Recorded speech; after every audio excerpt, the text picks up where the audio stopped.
today we will cover our two darkest umbers. It is two Cyprus umbers. One is medium and another dark. Bound in oil, mass tone is almost identical, although when we mix with white, you can see the medium is slightly warmer, where the dark is cooler. And it's more visible as a pigment. You can see that. Let's start with medium. Like always, I will mix with just age-defined linseed oil.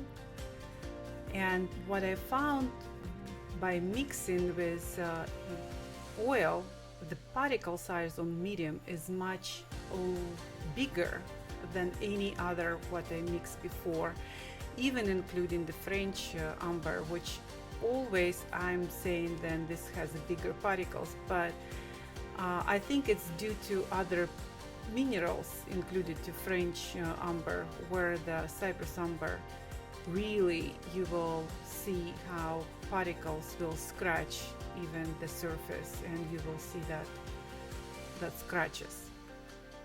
And some of the points of that is that it contains some silica.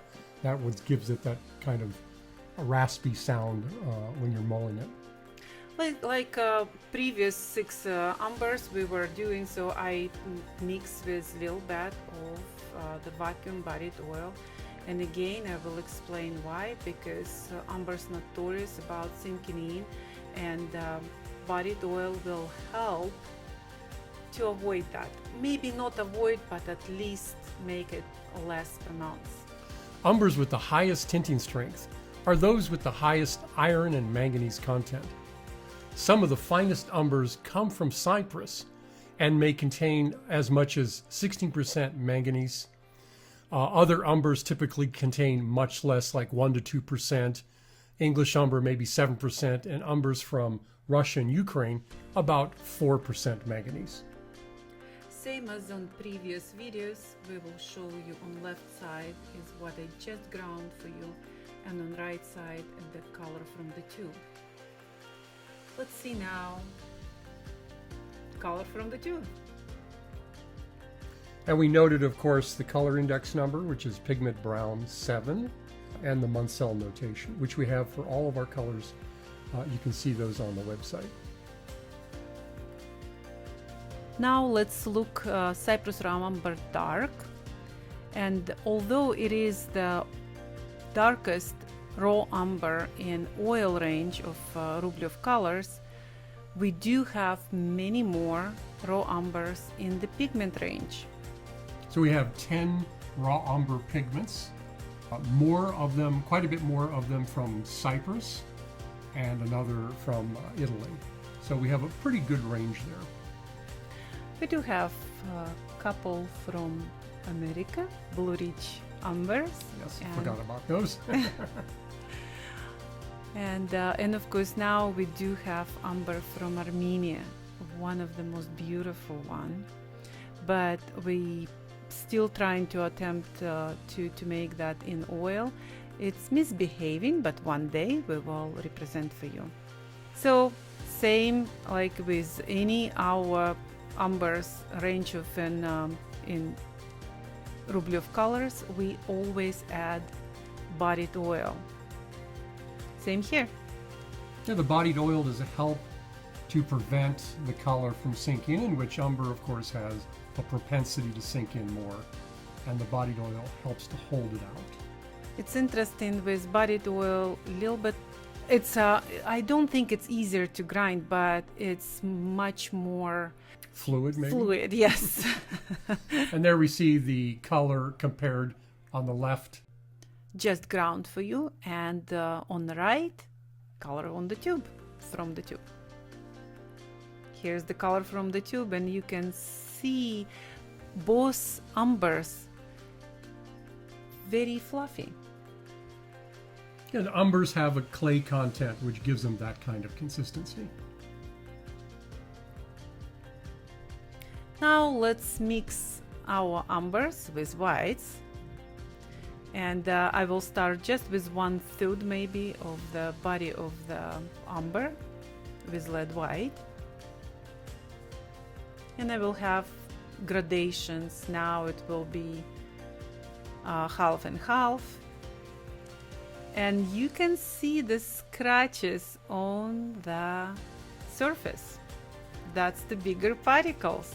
That's what gives the great ability for this umbers to behave different than any other synthetic colors.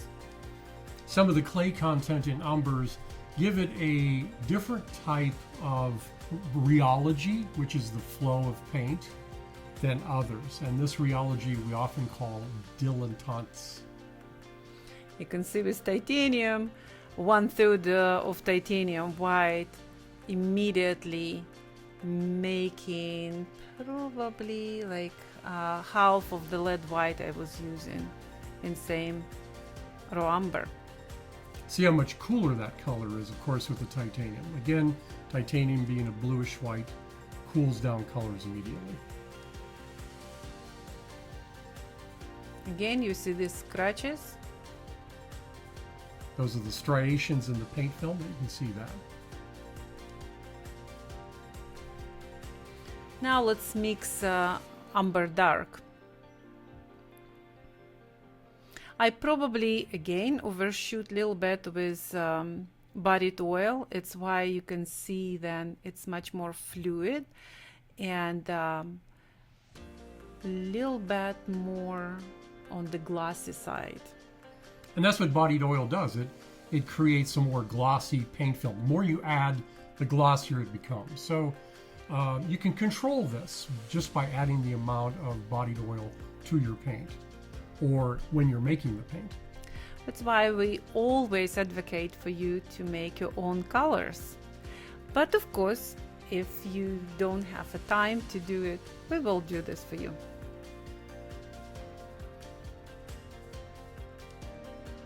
Of course, in Rublev colors, on all of our umbers, we do add bodied oil, small amount of bodied oil to the paint in order to help mitigate some of that sinking in, which is potential with umbers.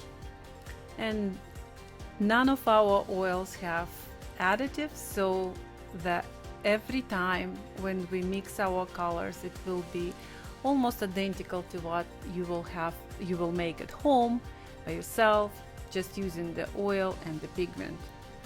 Of course, grinding on a 3-roll mill, which we do for all of our colors, of course, enhances the color, makes it a little bit smoother than the pigment would normally be.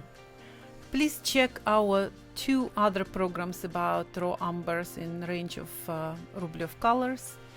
Let's look now umber medium and dark mixing with lead white and titanium white. Visit us at naturalpigments.com. Thank you very much for being with us. Bye now.